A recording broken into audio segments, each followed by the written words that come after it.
He'll take it. He'll backpedal a three for the win. And oh! He got it! To think that man was called overrated. What's good, YouTube? In today's episode, we will be talking about the story of like a human, Haliburton was born in the beautiful state of Wisconsin to a man named John, who so happened to be the coach of a middle school girls basketball team.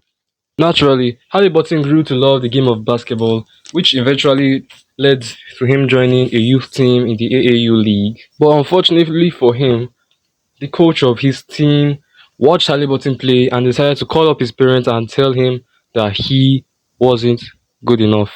Ouch. He joined other teams in the AAU ball and nothing really changed. He was still performing the same way he did before, to the point where one of his coaches called up his 3-year-old grandson to raise up his hands while Haliburton shot because he noticed Haliburton's jump shot was low. Then his 3-year-old son blocked the shot. Now everybody started laughing at Haliburton, and then he ran out of the gym crying. But little did they know that this kid will become a superstar. Tyrese Haliburton had an unwavering determination to improve his game, his skills, and overall his ability to actually play the game well. Now months passed and he's in high school and dominated the league. Just kidding, he was still the same dog water ass player he was, and this led to his coach calling him the worst freshman he has ever had to coach. Damn. But this didn't stop Haliburton from shooting to the stars and aiming for something great, practicing day by day, and then he finally began to see results in his senior year. Hold on, let me pull up his stats real quick. Stats were 26 points, 4.9 rebounds, and 6 assists per game.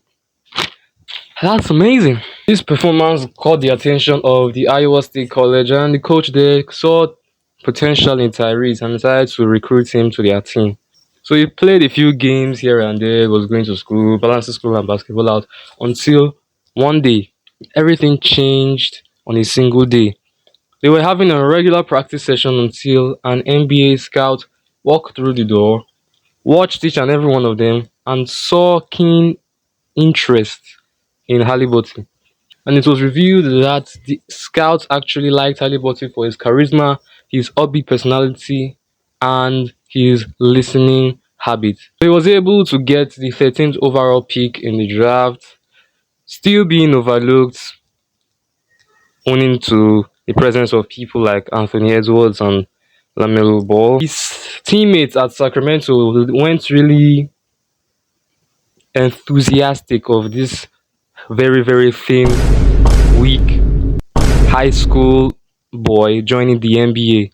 He finished third overall in the Rookie of the Year voting. You can search it up, it's all legit.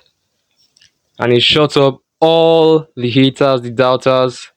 Haliburton had a bright future, but to the Kings, they preferred their guard, who is equally as talented, if not more, De'Aaron Fox. Eventually, they traded Haliburton to Indiana, and this was arguably one of the best things that could have happened to his career. Indiana, Haliburton began to play his own style of basketball instead of adapting to the style of the team that he already had laid down. He brought his own style of passing the ball to each and every one of his teammates. This way, he was charging up a more aggressive attack and also strengthening the trust and bond between he and his teammates. Smart man.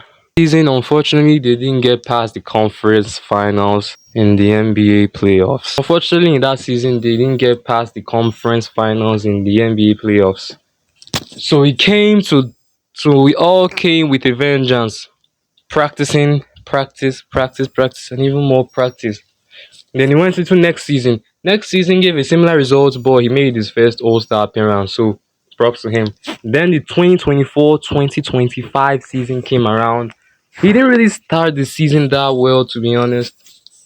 And that did not stop him. He kept training, kept pushing until he delivered one of the most magical playoff runs of all time in terms of clutch.